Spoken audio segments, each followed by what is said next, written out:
Hey, good morning, everyone. I want to talk about having mobility within your life and obviously your movement quality.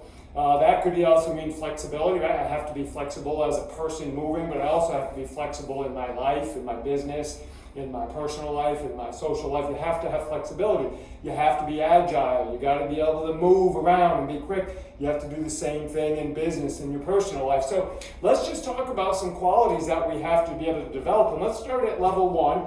Got our support sticks here. And one of the things I think is really important is that we have the ability to cross our midline, and we do so by being able to mobilize and open up the hips or close the hips, depending on which way we're going.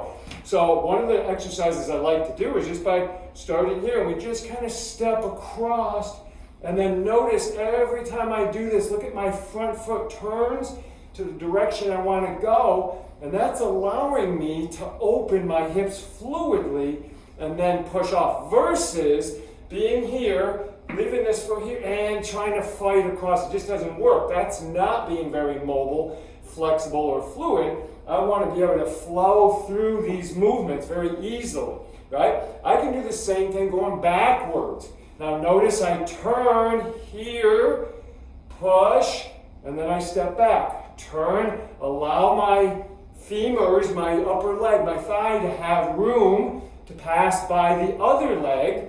Allow my hip joint to have some alignment and fluidity, and then be able to use forces into the ground. And then I can make this faster. Let's go to level 2 and get rid of it.